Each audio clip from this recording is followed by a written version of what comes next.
or to the cloud. Got it. Okay. Welcome, and welcome to this Randall Cook, and I'm chair of the Neskowin Community Plan Steering Committee and calling the meeting to order at 2:03. So I would ask the participants today if we would approve the agenda today. Yes. Yeah. Yes. Okay, 4 out of 4. And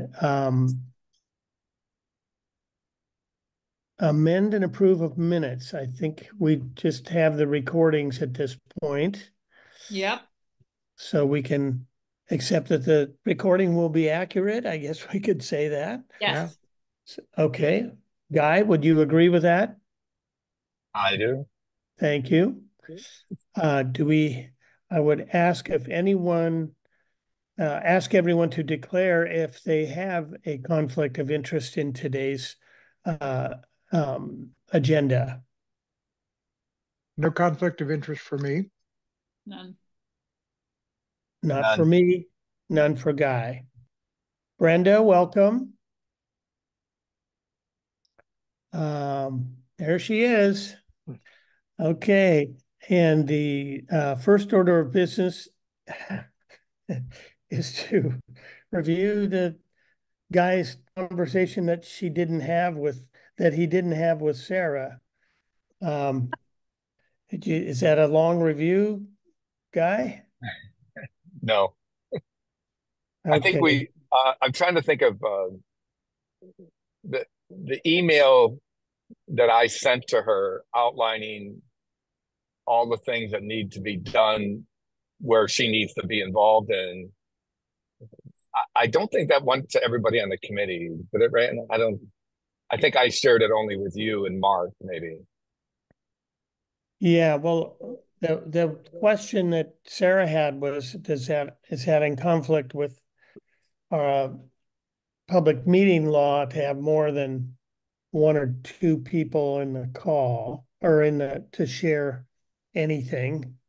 Yeah, no more than 2 people can explicitly be copied on an email. Right. However, it's okay if you're making some sort of notice to blind copy people, which is what I did. Right. That's Right. okay, and that's going to be fleshed out in the policies and procedures as soon as I get to it. Okay. I would so I, go I ahead, would Mark. just add that you have to be careful about that. Yeah. Sure. Sure. I've been living it for 8 years, and I still you just always have to be careful. It's better to be conservative and more cautious about that than it is to be less cautious. And so that's Mark, yeah. Well, Mark, my thing, and I know that kind of rules have changed to get even more stringent because of some issues, but I'll give you, for instance, when we at the water board, we assign, we have 5 members. We assign 2 members to work on something, a particular thing, to bring it back to the full board. And as long as we're not, we're not a quorum, number one. 2, we're carrying out a task. So I saw when I wrote Sarah, that's how I saw it. I involved Rand and I as members of the committee, which are only 2. And then, and here we are, let's talk about the timetable for our work so that we could go back when the committee meets again. Yeah. That we would have that timetable. We weren't going to decide anything about the plan. We're going to decide about dates. Yeah. So that's how I saw it when I sent it, but clearly she had a different thought. So. Oh, I guess I'm trying to think, Guy. I did. Is that where she said, just want to make sure you're following Oregon? Yes. Is that what her comment was? Okay. Yeah. And from her perspective too, it's just, she's just being cautious as well, I think. So Yeah. Well, I could have done in fact, I suggested even, I said, I don't need to even be involved. We just need, and I suggested just Rand, talk with Rand. Here's the list of things that we need to do. Yeah. Hey, talk with just Rand Yeah. as to lay out a timeline. Yeah. There's just no way around it. It's really cumbersome. I mean, it just is what it is. And, but anyways, you guys are aware of all that stuff. So. Yeah.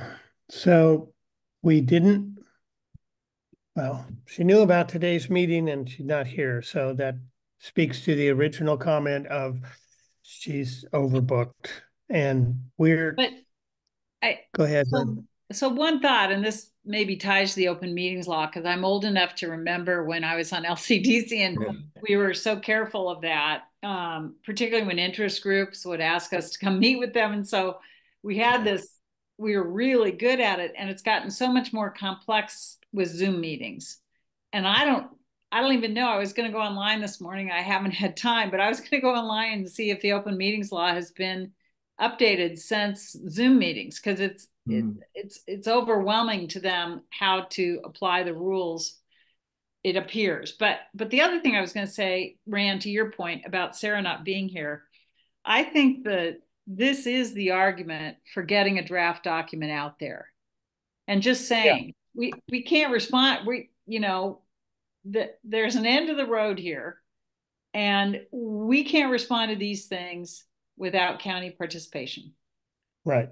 And I actually think that helps Sarah, because it makes the issue more visible, it makes it more clear, and it also requires the county to say, and we're not going to respond, and we can't, or whatever they want to say that they think meets their criteria with LCDC. And I would guess, it's probably not a huge threshold. It's probably a legal standard for LCDC where they want to take up this issue with citizen advisory committees, because they don't have the bandwidth either. So I guess to me, the thing is we have every reason to produce the document. It can, it can have draft all over it, and it can have gaps.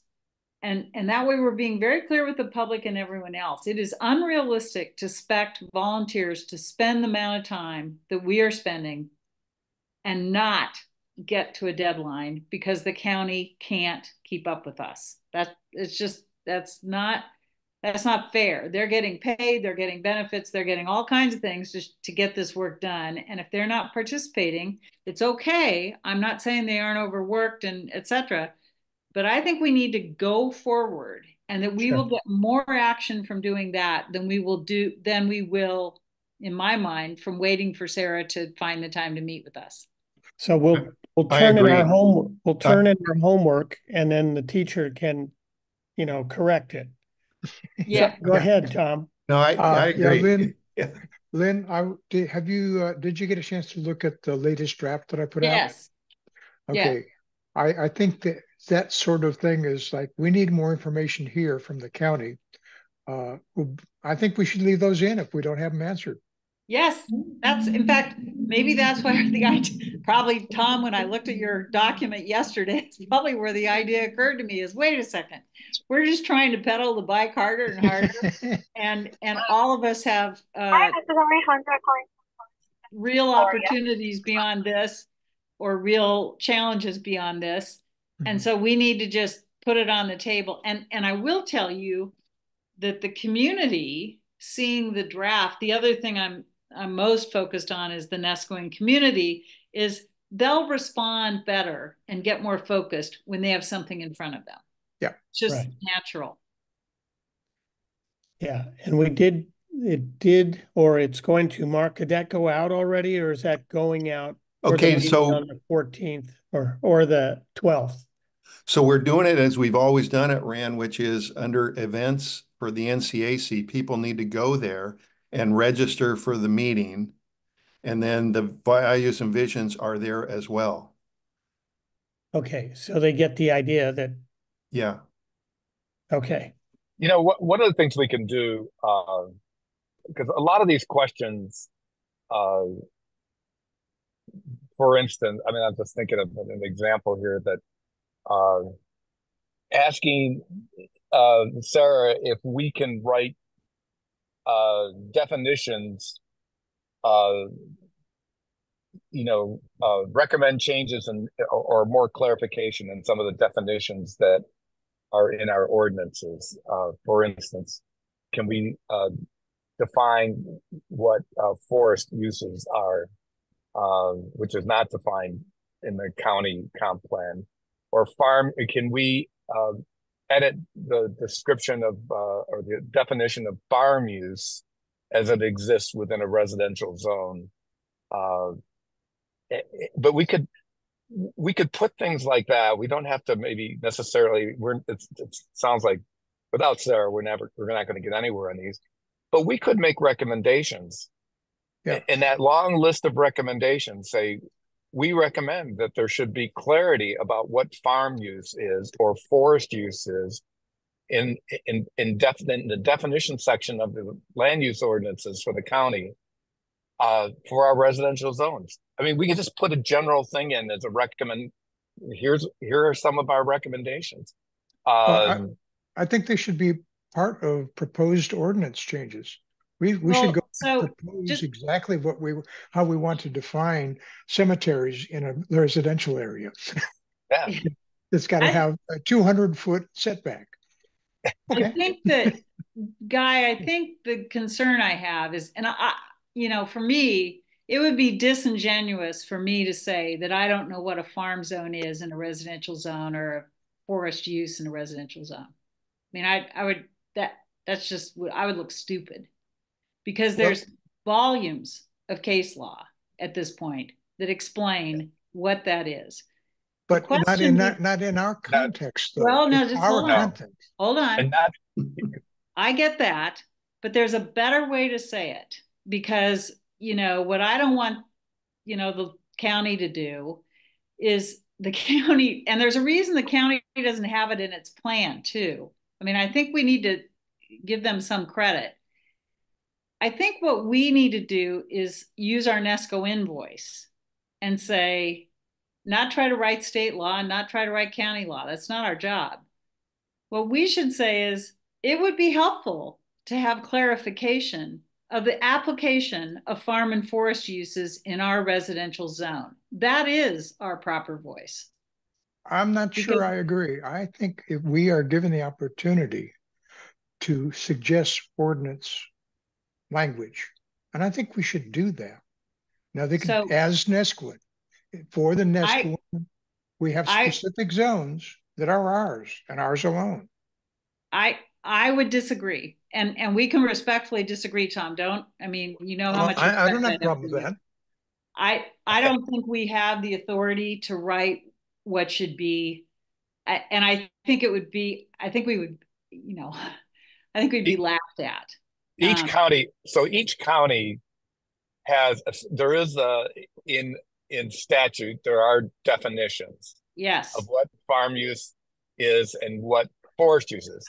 Then each county, for its land use ordinances, has its own definitions.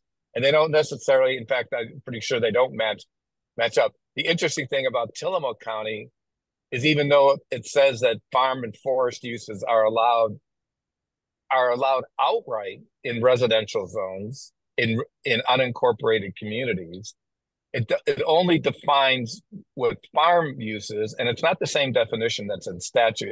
It's somewhat revised. Doesn't say anything about forest use. So my thinking is we've already heard from Sarah that we're not going to be able to take away, a use. She's, this measure 56 fear of the county. But what if we, and maybe kind of this is in the middle of what you're both saying, we clarify what is farm use in a residential zone, what is a forest use, and there's no definition that the county has in its comp plan. So, but we can suggest what those things are. And it sounds silly, but we're faced, I know that this property on Breakers, and I know we don't make decisions based on one case, but the property on Breakers that was looking to house horses as part of its business, part of the claim would be it's a farm use. As long as you use animals, farm animals for profit, that's considered in the state's definition farm use. So, and that's in a residential zone. So we need clarification. I agree. I'd like to suggest language about what that is, and maybe they could just say, "Oh, thank you, but no," and we're going to write our own language, or we're not going to change anything. But I don't think it's a takings. I mean, Sarah was going to say, "Well, any definition that narrows, well, maybe we don't narrow the use, but we certainly clarify the use because it's not clarified fully." So I agree completely. So one of the things, Guy, that is really important here, and we'd have to do the LUBA research and the Supreme Court research. One of the things I don't want to do, and part of the reason you use lawyers to write ordinances, is I don't want to preclude an opportunity we have to get someone out of doing the wrong thing in Neskowin. And I'm not a lawyer, so I can't speak to that. But I do know in this area, particularly with farm and forest, there's more precedent, legal precedent for farm and forest than any other language in the land use plan for the whole state, for all of them. It's Henry Richmond, rest his soul, once suggested to me that what I had to do to prepare to be on LCDC was to read all the LUBA opinions. And he took me in his office and he showed me a wall of books. And I was like, all right, dude, I get the message and I can read. Don't tempt me. But I think, again, I think the county, I love the notion of saying to Sarah, with her legal counsel that she has and her fear of takings and her fear of ordinance writing, is say, okay, someone wants to have a horse for profit making in a residential area in Neskowin. Please tell us how current ordinances protect us from that, because there isn't anyone in Neskowin who thinks that's appropriate, except perhaps the person who wants to have horses on their property. I mean, I think I want to force her, sorry, but I do. And Tom, I have strong feelings, as you can tell. So I understand your position clearly as well. But these people need to do their job. We are paying them to do their job. She has a lawyer who can tell us in 5 minutes if what we write is something ridiculous in the context of LUBA and the Oregon Supreme Court. We can't do that, nor are we expected to do that, nor should we be asked to do that. We should ask them to tell us what we do to protect our residential zone from for revenue. Chickens. My point, chickens or horses or turkeys. My point is asking is not working. It is once we make it public. We have not made it public. We are not asking in public. So one thing that I did about a month ago was to attend a workshop put on by DLCD and the Department of Agriculture on farm and forest uses. And the fortunate thing for us is that the person who heads up forest use and a whole farm and forest area for DLCD statewide happens to be a former planner from Tillamook County that both Rand and I know. And I've worked with her when I was on the planning commission. Hillary Foote. So after the workshop, which clarified what kind of the current rulings and that, I wrote her about just generally this topic we're talking about, farm and forest use in residential zones and unincorporated areas. And she wrote back, and Rand, I'm pretty sure I shared with you some of the things that she wrote back, and she kind of had a very good interpretation of things. And that's where I came up with the idea that we're not going to remove farm use. And one of my things back to her, and Lynn, you'll appreciate this, is that in Oregon, there's not only the farm use definition, but there's a whole principle of right to farm. If you have a farm, you have a right to farm. And so my question back to Hillary after the workshop was, is the right to farm kind of not, I don't know if it's in statute or whatever, but if the principle of right to farm in Oregon, does it prevent any farm activity on an area where farm use is allowed? And so we had that little back and forth. That's where I came up with the idea is let's work on the definitions. We're not going to eliminate farm use from the residential outright use, but we can at least have some hope that we could define it so it fits whatever the use that is. It fits within a residential community. So anyways, that's where I came up with the idea. I did attend that workshop, did get updated on everything, had communication with the DLCD farm and forest person. So thank you for doing that. Here's another question.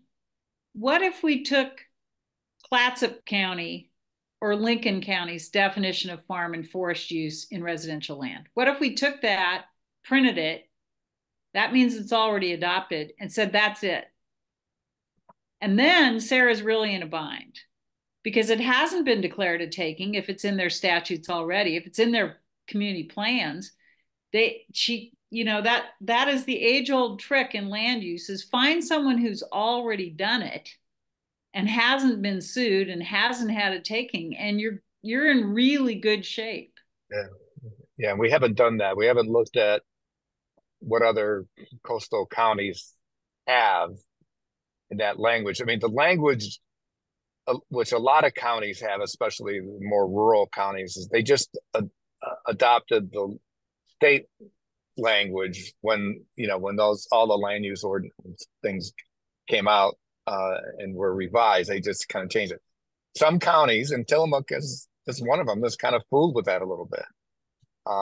So because there's no requirement that the language be the same from state down to county, as long as you're not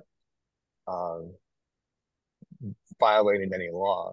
But right. Anyway, but that's a good idea. I think we can check on that. I think if we're sincere about it, because again, what I think Sarah's done, I think Sarah's avoiding us to a certain extent. And I understand she may have too much work to do. And I've been there, done that, know how she feels. So what I'm saying is to get the ball moving forward and to move the ball down the field, since it is football season and time for all those wonderful football metaphors we use, I think we should just take some language that's in print, print the report, put the language in there. Here's draft ordinance for farm and forest that we like to propose because it eliminates the need for the opportunity for horses in neighborhoods. And well, if we find that, we don't know what we're going to find, right? Well, yeah. I gotta believe if no county has farm and forest in their RR zone, first of all, I'd be shocked. But second of all, it's got to be an issue in Bend. It's got to be an issue in Southern Oregon. But if no one's done it, then that tells us something too, right? That there's a reason. But I just think we should first try to take adopted language somewhere else, put it in there. We can say, someone says, where'd you get that language? And we can say what county it is.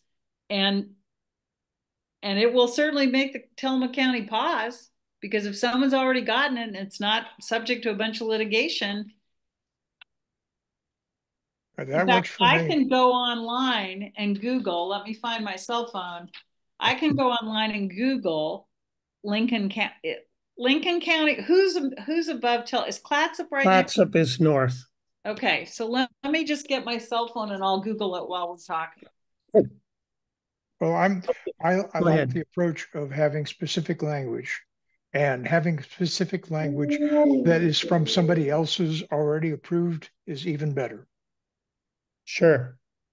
Okay, so that's a tack that we can take, and we can look at it right now, I guess, and see if in skimming it, if it tells us. Guy, which is closer to Tillamook, would you think, philosophically, Lincoln or Clatsop County? Clatsop. Well, Clatsop, but Lincoln County, I would look at only because they seem to have a more independent approach to some land use issues. And we're not all that far away. No. Okay, I'll start with Lincoln and then I'll go to Clatsop. So my 2 cents is that I kind of like what you're all talking about, putting something down, and if you get it from another county and trying to move the ball forward. I kind of like, Yeah. I personally, I like that. And you're trying to get it done. And it's incumbent on the county, if they think you're doing it wrong, to look at it and tell you what you're doing wrong. But Great. but I agree with that. I think, yeah. You mean we're getting closer to the red zone? Yeah, I don't know. I I don't know, but I just think it's just time, like you're all saying, to try and move forward and putting something down and putting it out and giving it to Lynn, and Lynn saying, wait, or not Lynn, Sarah, and Sarah. Sarah saying, whoa, whoa, whoa, whoa. Well, okay, all right. So that's where we're at now. We thought this would be good. Here's why we did this. And it's a conversation that might be more immediate. Yeah. Okay. So just as I'm going here, and in my little humble home office, I don't have 2 laptops and 2 screens and stuff. But the first search I did farm in rural residential, it said nothing. It has nothing. And then I'll do forest. But also these plans have a depth of detail that it may take more research to just absolutely confirm this. And also, the other thing that planning departments are good at doing is we can pick up the phone and call Clatsop and Lincoln and say, tell us what tell us where to find it in your plan, because I may be using not the right language, but let me give it a quick try. I have to say that Lincoln County has a really pretty comprehensive plan online. So Lynn, if you go to the Lincoln County land use ordinances, and it should be, if it parallels what how the state does it, is Article 10 it should be definitions. Article 3, I think, should be farm use. Okay. Farm and forest, but maybe 2 article. I can't remember which one how they would do it, but for us in Tillamook County, Article 10 is definitions. Okay. Thank you. I'm going to put that in. So it's a separate. If Lincoln County followed what other counties do, they would have a separate article on definitions. And that's what we're talking about. We're not talking about removing uses or anything. Yeah. Huh. Okay. It says try different keywords. So this is going to take a little time. Mm-hmm. Let me see. I put in Article 10. I'm looking down. I'm looking at their whole table of contents now to see if I can find something.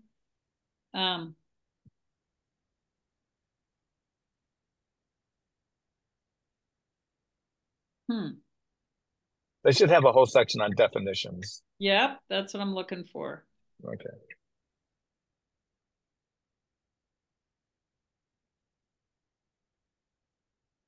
So Brenda probably wonders what the heck this is all about, but that's so Brenda, go ahead. I'm not finding it. That's very weird, because usually you're right, Guy. It's usually right up front. So let me just see. Do you think it would be just under Title 7, their Title 17 zoning?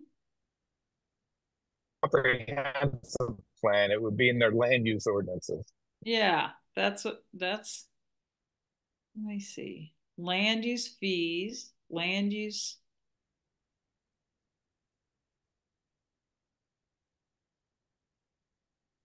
Let me see. I'm going to try forestry.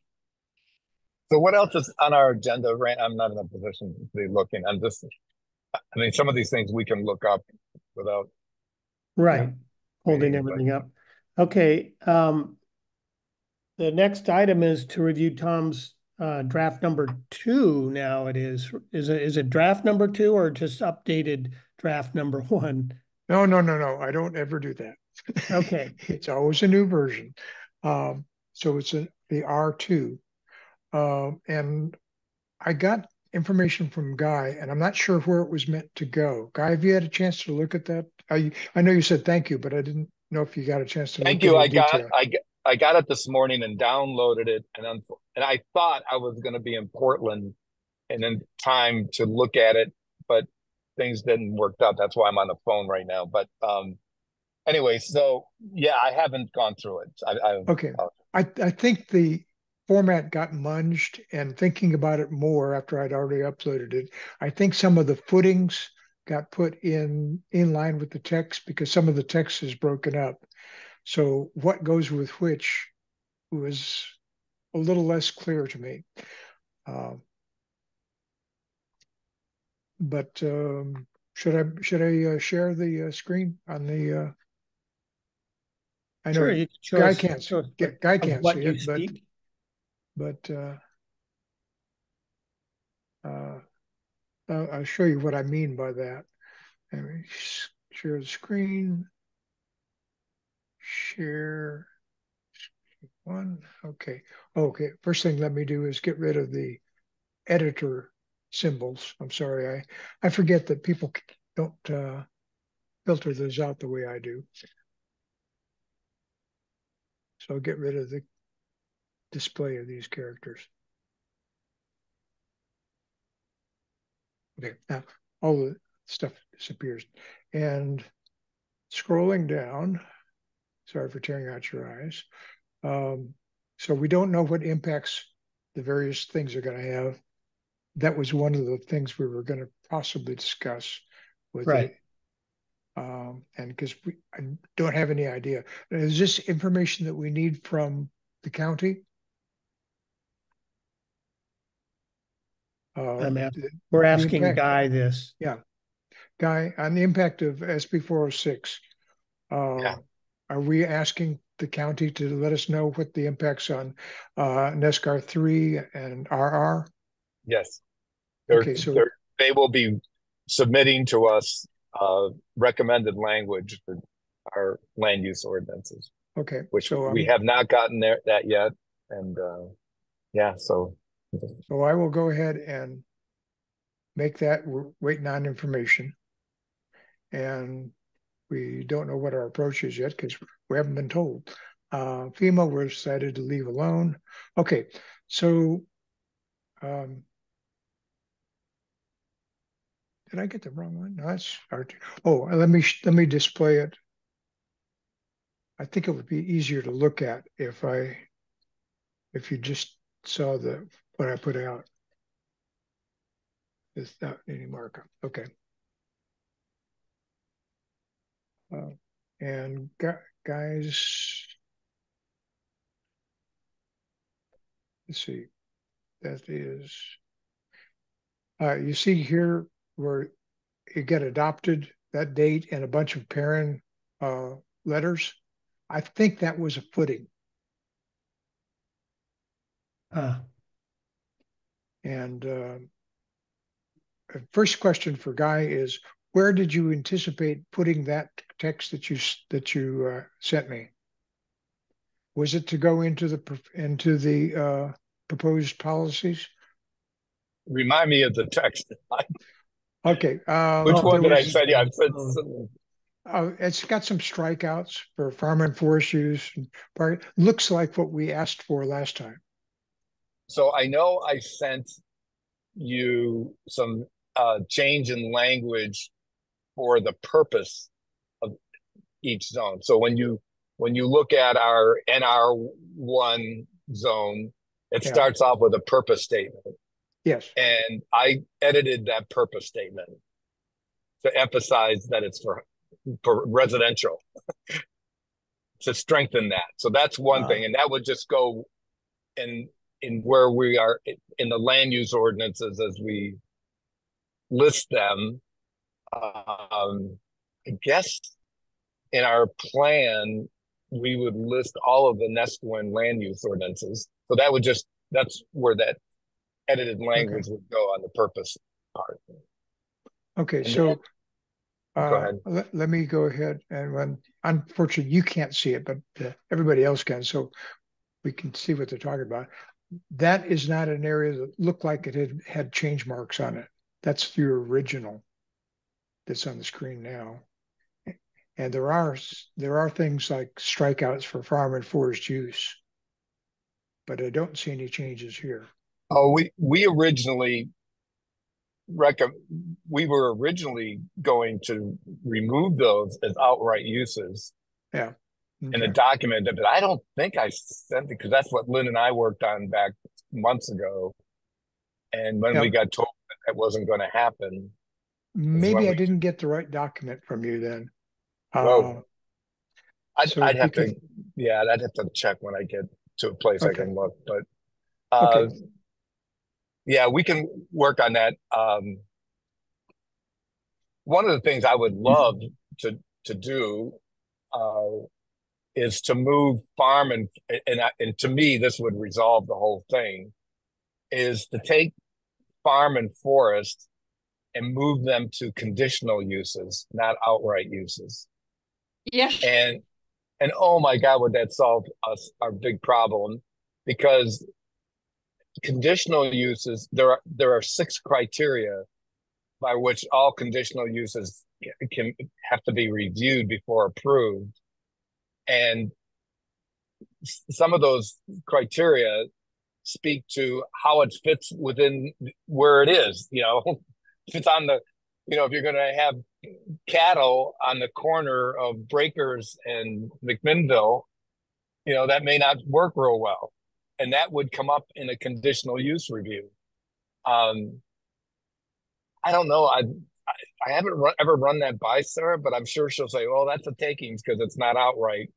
But I don't know. I mean, that would solve all our problems about definitions and everything, about putting some of those uses in outright, like farm and forest and conditional. Well, I can in my head say that, I can argue that that's not actually a take.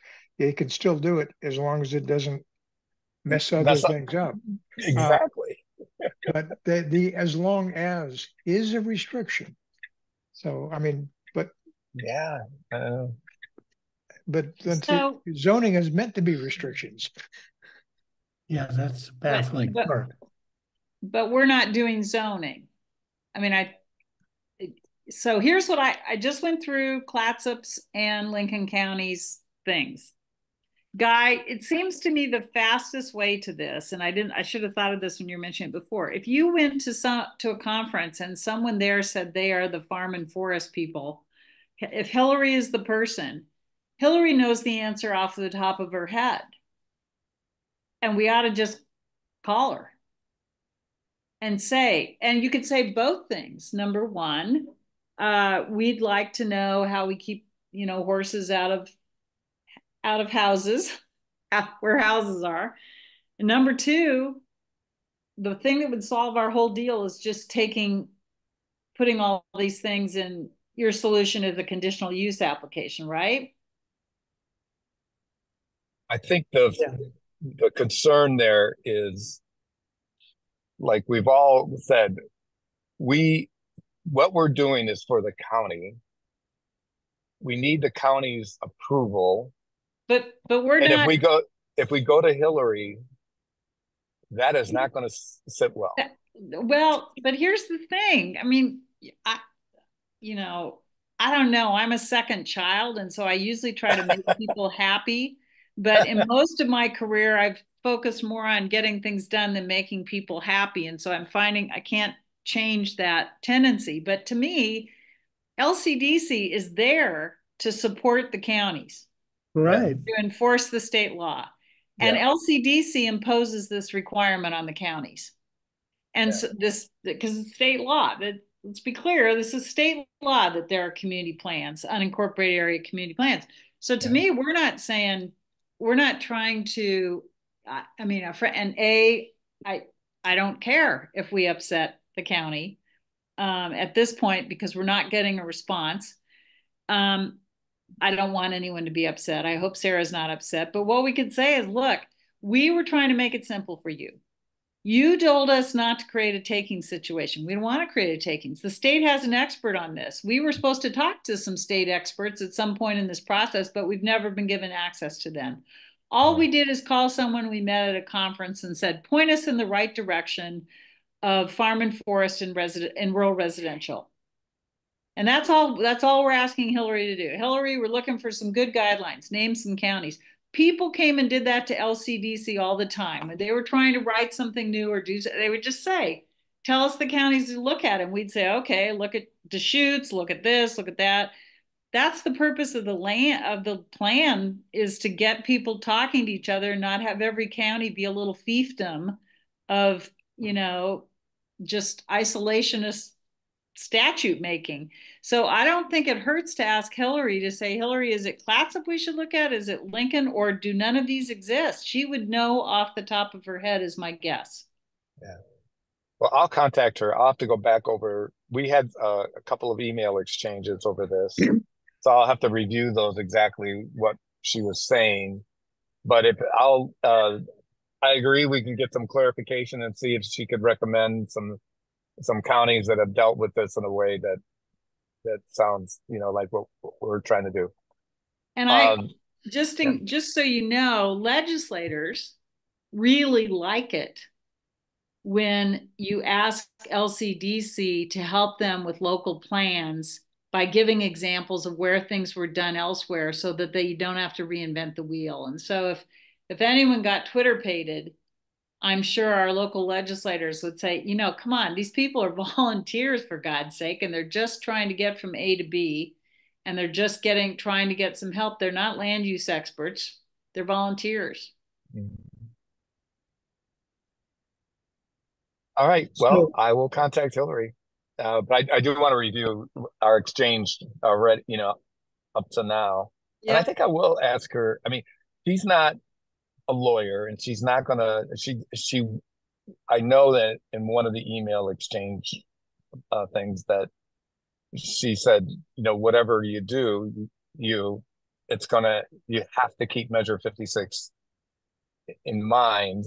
And it just seems like there's always somebody willing to bring a charge. So, and unfortunately in Neskowin, we have a couple people who just on principle do that.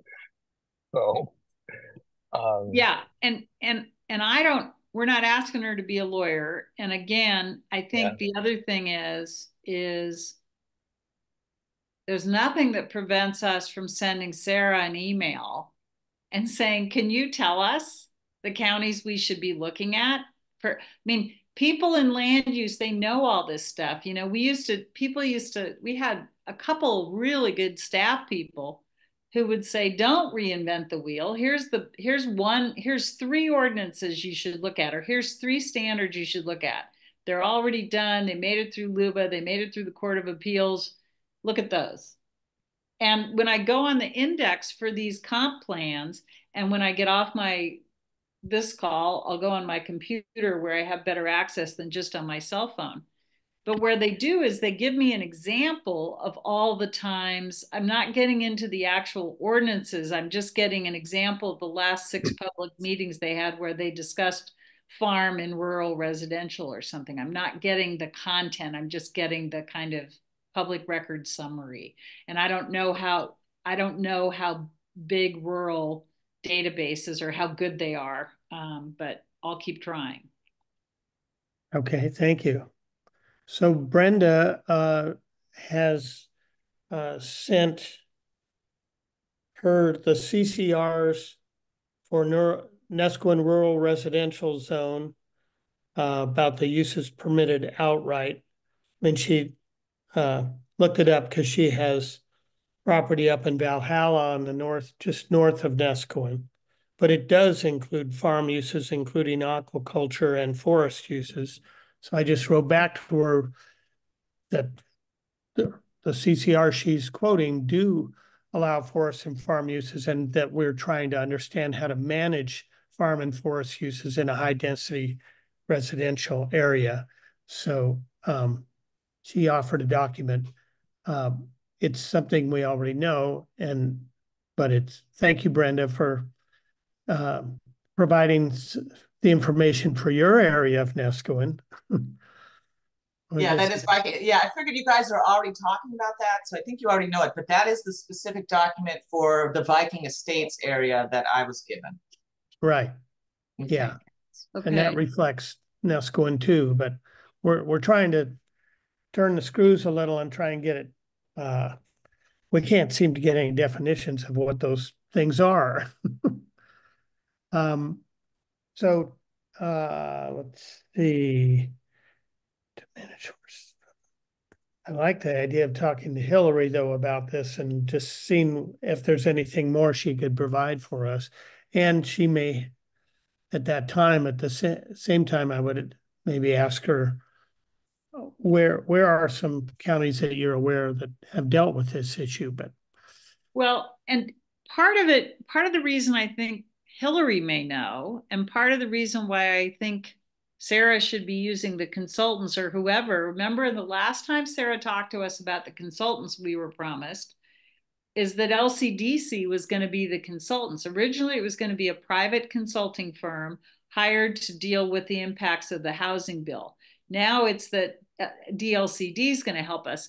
But part of what I think should be clear from Sarah's this discussion about farm and forest uses in rural residential is even though Tillamook has some special things about it, in terms of the housing bill, it's got to be an issue all over the state, given the not the quotas, but the expectations for expansion of housing development and permit applications. So it strikes me someone has to have done some work on this that could be helpful to us. It seems like if the state is trying to get more housing, having farms in the middle of the town doesn't seem to provide more housing. Maybe we can use 406 as a lever to get some of these things into conditional use rather than straight. Yeah. I tried that with Sarah already and saying that, can we use 406 as leverage? And so she said no, but anyways, that was months ago. But I like the strategy. I agreed. yeah, I've heard that. Well, I mean, but the subtle difference is, Guy, what you said before is that when you move it from outright into conditional, that's not as much of a takeaway as deleting it altogether. And we can rationalize that by saying now the situation is different. So it's a rationalization for a reassignment of the priority of that. And that's what it is. It's a reassignment of the priority for development. Yeah. Yeah. We agree. We agree. We're not sure how much, I mean, it's logical, but yeah. Well, I'm not sure if we've addressed Tom's questions, but maybe that's pretty challenging given you just on a phone and can't really see what the area is. I'll have to look. So we'll continue to. Tom, are there other areas that you'd like us to consider? What I've got on the screen is areas that people can take home in writing assignments. Our directions for the future, which is not to do with ordinances, but just what we'd really rather have, that may be state, maybe federal, maybe just support for applying for grants. So if I don't know how to do these particular topics, there's a number of them, but so one of the questions that I have, because do we want to call this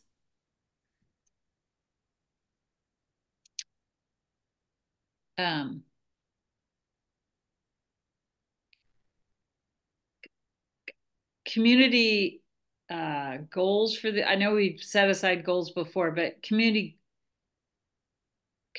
focus for the future. To me, I think it's two questions. One is I like them without having lots of explanation because to the extent that grants and everything are needed or wanted, the more generalist we are, the more we can tailor the grant to the time we're writing the grant as opposed to right now. So to me, it's kind of like, these are things we'd like to accomplish to the future.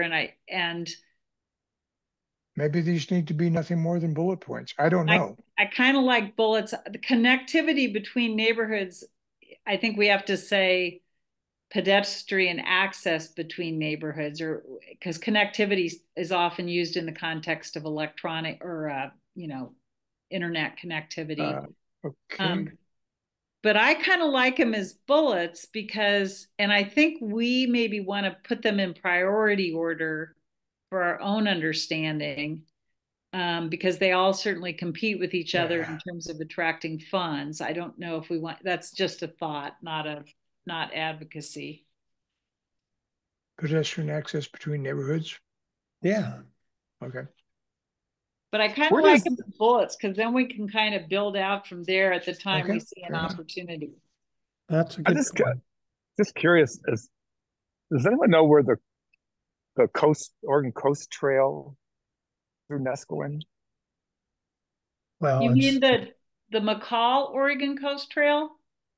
Well, that trail that they're trying to connect all the coast, but I see people walking over Cascade Head, and it's scary and not a really great coastal walking experience. Yeah. It used to be up South Beach Road. Yeah. So it still does. It's still there. I mean, the trail is walkable, but what I'm thinking of is just, I mean, my brain goes to, and this is not part of well, it could be. I mean, I like this notion of that we allow a connectivity. I like connectivity, but that's okay, with a connection or whatever between South Beach and the main village. And if you could ever sell it as part of the Oregon Coast Trail, because I know there's money being put into that. Anyways, that was just a thought. And then, of course, the dream of having a sky bridge, pedestrian sky bridge over 101. Who knows about that? But anyways, no, trail. I love the idea, and it's use your grants, So, but one of the things that with a state with 4 million people, I have to say that when I hear about a coastal walk, like a highway walk along the whole coast, I'm thinking, but probably just from coming from healthcare, but we're not even close to ready for the earthquake. We got to decide where we're going to spend our money. I mean, at some point you have to say, we are going to help people on the coast recover from the earthquake. We're not just going to say, there goes the coast. And to do that and build a walk, it's hard for me to envision where people think all this money comes from, but that's just. Or be a different pot that would do right. Emergency services is going to be a different constituency than people who want to make life better by doing trails. It's tourism. Okay. Yeah. The problem with the trail from South Beach to Harts Cove that then would connect up over the top and come down on Savage Road, which would then have to cross the Salmon River somehow, is that the Forest Service does not want to maintain that, and it's got to go through all your private property to get to that. And I'm sure your homeowners don't really want everyone trekking up the road to go on the trail. So it's got some encumbrances, but it is a really great way to get the whole Cascade Head experience, to walk from the water tower to Harts Cove and then up and down through the Nature Conservancy to Savage Road, or all the way back out to 101 on the other trail. So, well, in terms of having people on a trail that goes up South Beach Road, I'd be happy with that. That'll keep the speed down. There you go. If people are in the way. either that or we have new speed bumps with hikers being, sorry, that's grim. Okay. Okay, so we got to address this part for directions for the future. Okay, so I'll reformat this area to be bullets, and any sub-bullets that I can think of, I'll put in, and then I will gladly accept other sub-bullets. How about that? Okay. And I'll definitely walk through I'll look at the plan through this area and trying to think of other things that occur to me when I'm reading it. Yeah, because this doesn't have anything directly to do with the county, so we're not hampered by lack of county input here. Right, right. And those aspirational or often criticized term of aspirational ideas and things are perfectly suited to this area, and maybe we'll figure out the right word for what they are. Okay. I keep trying to scroll up, but it doesn't work. Sorry. That's it. That's what you see is what you get. Okay. I mean, I have to say that I really like, I'm just thinking about in terms of releasing this document, I like the fact of how much it looks like a draft, right? Oh yeah, it really does. Well, it does. And I think that really helps us with people feeling engaged and feeling like they need to roll up their sleeves, and also thinking that we just didn't cook it and throwing it out there for approval being done. I think keeping some, and Tom, obviously, you can say what works for you to leave what in what color and stuff, but it does help to have it really look like a draft. Well, we're not in danger of it looking like a polished document anytime. Okay. Oh, good. So I have asked Gary to put on the landing page for the community plan a pointer to the directory that has the drafts. Thank you. So that will be more accessible to everybody. That's great. And not everybody has access to, or it's not easy to find where all these things are. Yeah. So we should have a direct link to that directory.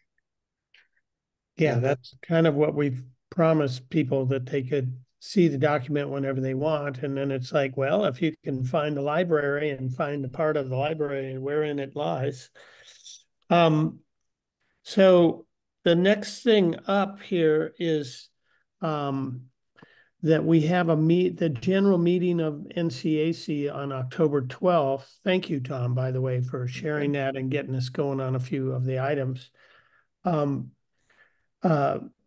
How we're going to share the vision and value statement, because on October 12th at the general meeting, Mark informed me that will be an opportunity to speak with people who haven't seen the vision and values in a while, and in a more polished form and in a narrative form. And so we've been given 30 minutes at the general meeting to discuss the vision and values, and so I asked that get included in the invitation or attending the meeting. It may be that when they sign up for the meeting, then they see it. I wasn't clear if that was happening today or when so just wanted to let you guys know, please do attend on the 12th, because I'll probably need some support to help explain or to guide people through the vision and values. And that's no longer a separately maintained document. Okay. It is part of the community plan now. I've abandoned that in terms of editing it and keeping it. Keeping two documents in sync is awkward. Awkward. Yep. So, I think it's good that it's all part of the same thing. Okay. Rand, what time is that meeting on the 12th? Let me double check before I give an incorrect time.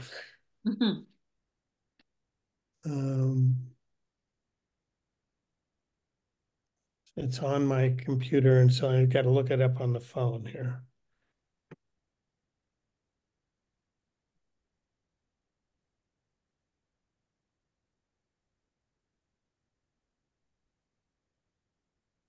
Okay. It's the October regular meeting is Yeah, it's 10 a.m. 10 a.m. Yeah. And how many people usually come to that meeting? That's pretty good. I don't know if they I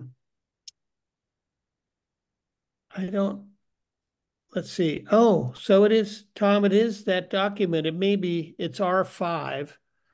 So I think they did capture that. I think it's my fault because I told them they should go to you for it, but then I did send them what I had, which was R5. So it may not. It's not that different. Yeah, so at least they can click on it and they can look at it before. But the thing is, I wanted people, whoever thinks of doing this and attending the meeting before the meeting, could have the opportunity to read it and then ask some questions because they'd read it.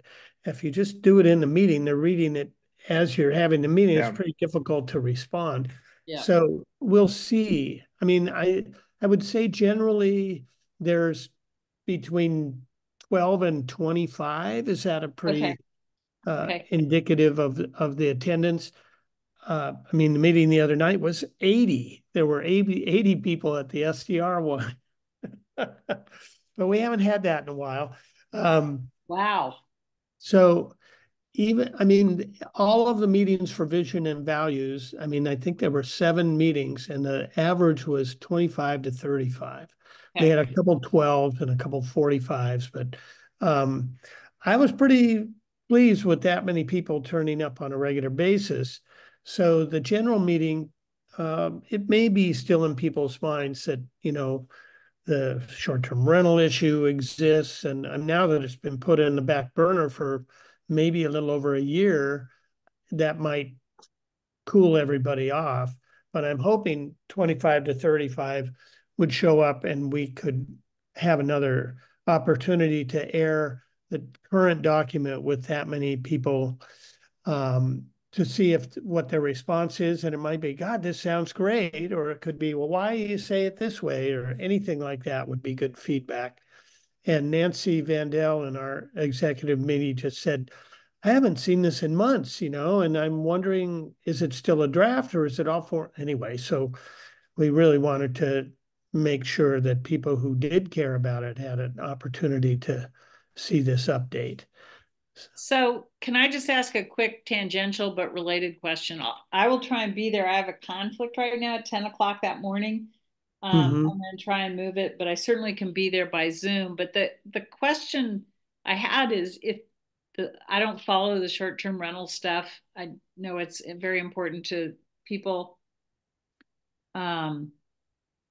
So it's been delayed a year. What does that mean? And does it have implications for what we're trying to do? I mean, part of what Sarah has been saying is it's all these other things that are consuming her time. So if short-term rentals just postponed a year, does that free up some of her time? Yes. Well, at least for us. Now, we don't know if everybody else has decided to wait and see. Well, most have. I mean, the ones that we're aware of all did say wait and see. Some voted, some just said we're not ready to understand what's happened since the regulations were put in place. So we don't want to make any big decisions at this point. So and every meeting that has started with the community has been told that by the county commissioners have already decided they're not going to approve anything other than a wait and see. And it would take a county commissioner order to change percentage. So each meeting starts with the idea of you have no choice. It's going to be wait and see. So how are you going to No. You have no choice. What's your choice? exactly. Yeah. So Yeah. it's kind of like us doing this community plan. But so yeah, it's a wait and see. That's all. There's no community that's going to go have letters. Okay. Fair enough. Yeah. Wow. So it should take that one off the burner and focus on 406 and FEMA. Well, So I guess I did have a question about the vision value because it called to mind that the community, the neighborhoods of Neskowin don't include Slab Creek. Why? Because they didn't fit on the map that you made, or well, no, you gave me a list, but it didn't occur to me till a couple of days ago that you didn't give me Slab Creek as a neighborhood. Shouldn't that not be part of that? That should be a part of it. I mean, you would think that you might have a vested interest in that. Well, that's why I didn't say it. I didn't want to indicate I had a vested interest in exercising it. Okay. Well, in the community plan, I'll probably have a map insert. I'll figure it out somehow. Okay. I mean, you could just. But I'll go ahead and add that. That color way, the way you were coloring the map, you could indicate it that way. It's a big neighborhood, about 4.5 mile neighborhood.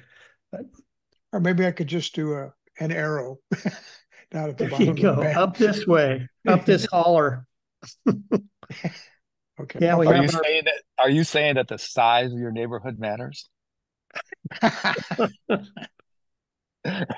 No. I heard people are trying to leave your neighborhood early. Sorry, political comments not allowed. Okay. Yeah, we have our brand new clear cut we're so proud of. Okay, well, so other areas in the plan that we might review and share during that October 12th meeting. We can just show them all these things we can't do because we don't know. I just want to suggest that it's not like one of those old-fashioned weddings where everyone just no one gets to see the dress before the wedding and stuff. I think we ought to just get it out there. Mm-hmm. And I think the fact that we have been working diligently twice a month for almost a year now, and that we're still waiting on these things, to a certain extent, that gives us cover. Because people are going to be like, well, why is this going on? And when is that happening? And does it matter? If it takes forever, does it matter? I mean, that we become more irrelevant as time goes by, because it's kind of like, how can it matter and so I think getting it out there is pressure on Tillamook County. Well, it's out there right now. Yeah. It's just people don't know where it is. But I think that's going to be solved. Making it accessible I think really important right now in wrapping it up. So one thing we might do at the meeting, they've had the opportunity to open it, but we can open the document in the meeting. It will be a Zoom meeting. It's not a live meeting. That we could go through the entire document in the meeting, not just the vision and values. I mean, the vision and values has a lot of grist for people to chew on, and they gave us that information, and Tom put it into form in a narrative that they can read and is makes sense and everything rather than bullet points. That's almost a starting point. If we can make it past that, then I would really like to go through other sections and have them see the framework and understand that it's a full-on document that still has work to be done. So I agree with you. And if there's a way to do it during the meeting, I guess I do feel like I'd like to have more people weigh in on the vision and values since it is articulated at this point. But we can also emphasize, and this is still a draft because there's more work to be done. So, and then I don't really want to get down into the weeds and say, but the county just won't help it. I don't want to throw no face, but no finger pointing. And right. I will also say, I don't know, because I don't read the county commissioner agendas. I don't read the planning commission agendas, but all we hear about this FEMA thing is murmuring, and it may be, and I could understand if she just doesn't want to say it. It may be that Sarah is just consumed with this FEMA thing and is going to be, and everywhere I go, I hear people talking about it. It's kind of like, waiting for Godot or something.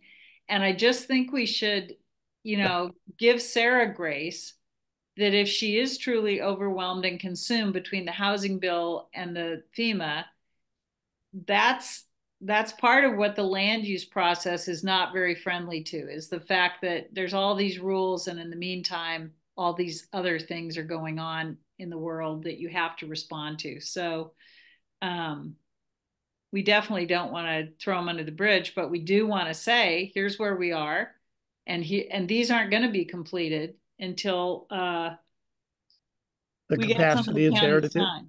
Yeah, until we get the definitions. Yes. Okay. Or LCDC's time. I mean, they're, again, LCDs to support the counties. Well, let's do what we can, do our homework in between, and then if we can turn in some homework, we might get a response. Yeah.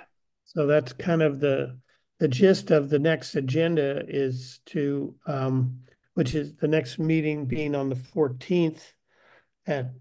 I've proposed a meeting on the 14th at 7 p.m. rather than 2 in the afternoon on a Monday, 7 p.m. on a Monday, to see if we can get other people to attend and engage,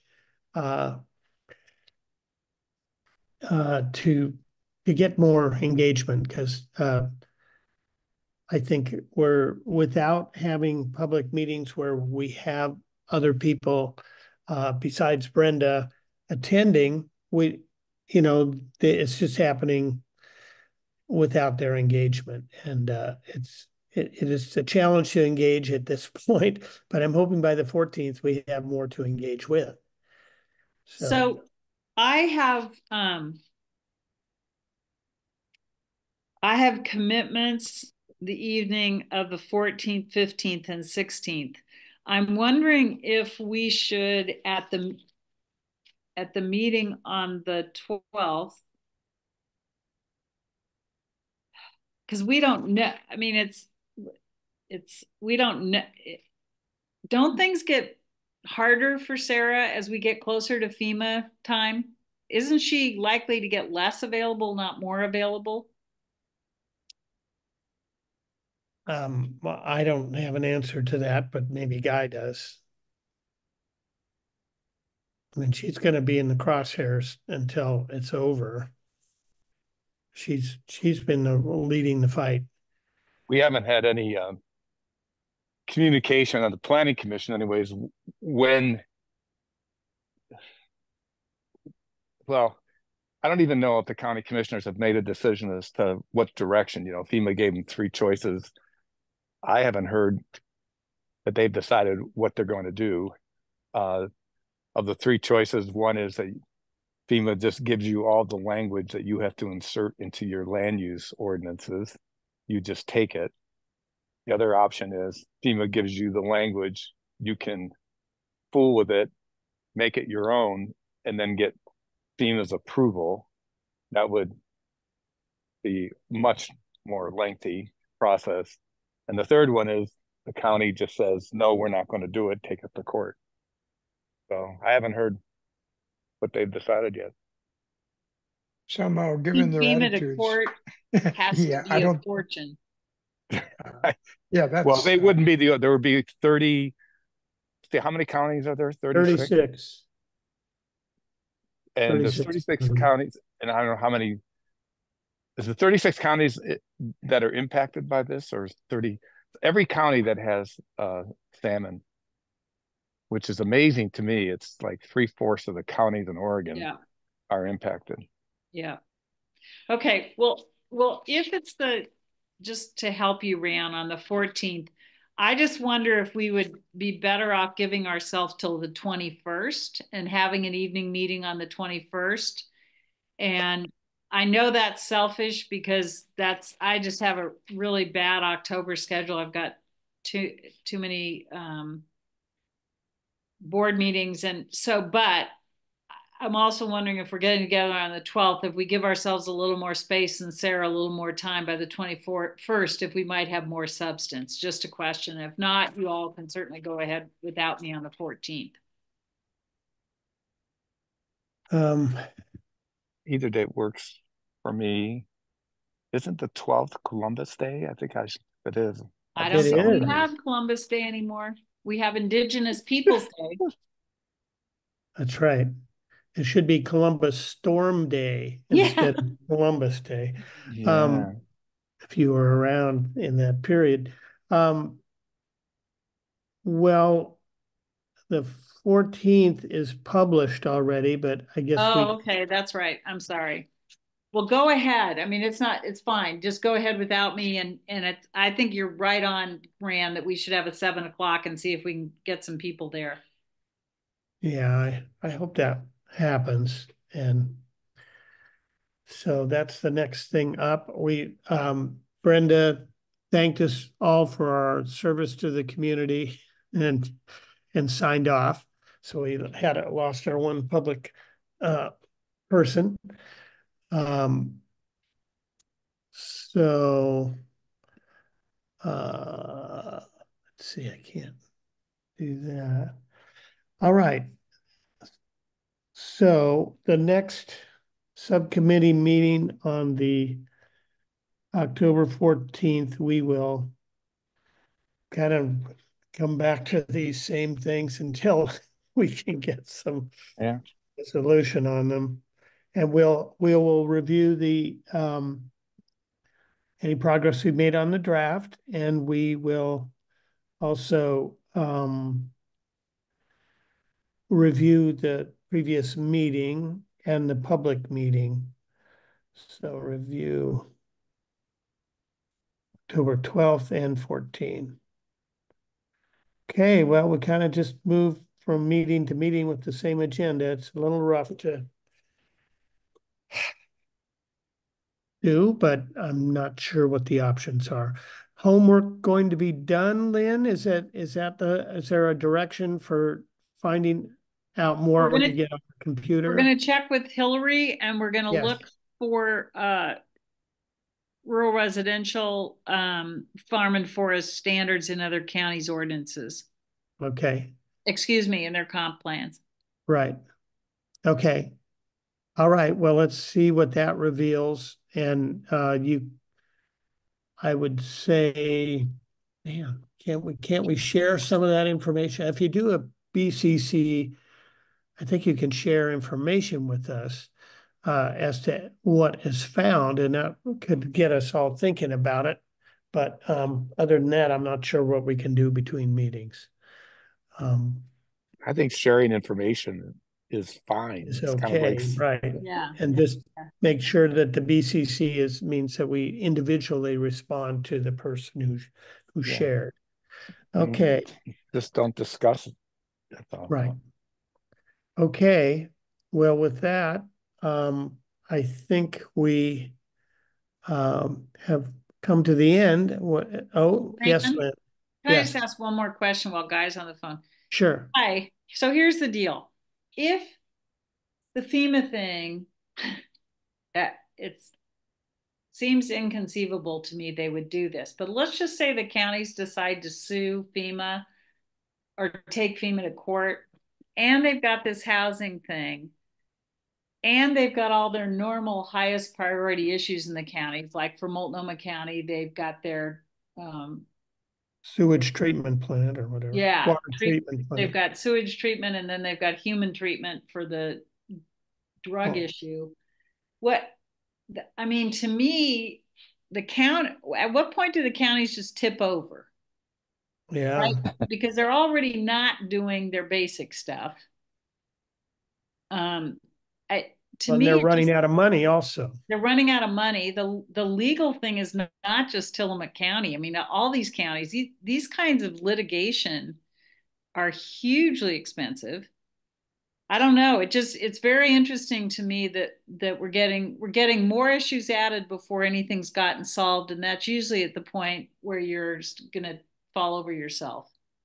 Well, the thing is, of course, Tillamook County is looking at, they've got a current $400,000 deficit in this fiscal year. They're looking at 3 to 4 million the next year, and then the year following the same. So they have budget committees working. You've probably been reading about that, trying to figure out how they can cut costs and increase revenues. They're still working on that. And so, yeah, that's added to the mix, and that's added to Sarah's problems because she's on the budget committee that was tasked with figuring out how to balance Tillamook County's budget.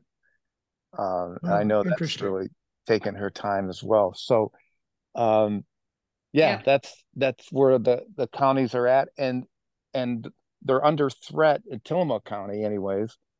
Is the last I talked to Sarah about this was that the dairy farmers, and I don't know whether it's going to be the creamery or some other association, the Farm Bureau, who knows, are going to, if the FEMA regulations are implemented by Tillamook County, the dairy farmers are going to file a Measure 56 claim against Tillamook County. And when Tillamook County told FEMA that's the threat, FEMA told them that's not our problem, it's yours, and you have to defend a Measure 56 claim. Yep. So can you imagine what that'll do? Not only just forget the finances of it, but the county, the dairy farmers suing the county government. Oh. So that's what they're dealing with. Geez, Sarah's job probably seemed attractive to her when she took it, but I got to tell you, right now, when you're in that point, when you're at the tipping point in something like this, and it sounds like they're there or beyond it, it's unfortunate. So, okay, well, I'll do my homework. I'll see what I can find in the county comprehensive plans, and I'll look beyond just the coastal stuff, just in case someone else has figured out the easiest way forward.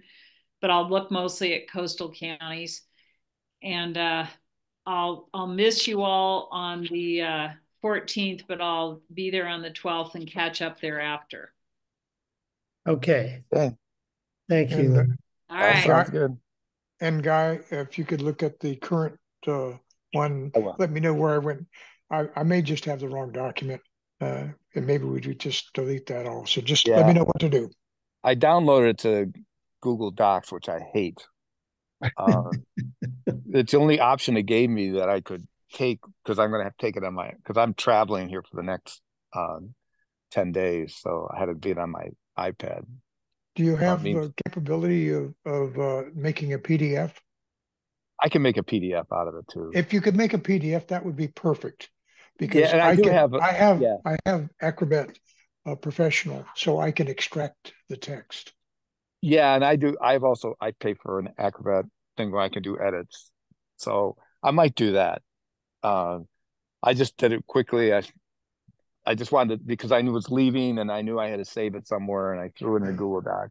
And I just, why did I ever do this? I hate Google Docs. Anyways, blah, blah, blah. Okay. All right. Well, thank you all. Thank you, Rand. Okay. Thank you, Rand. Thank you all. Take care. All righty. Bye. Stop recording.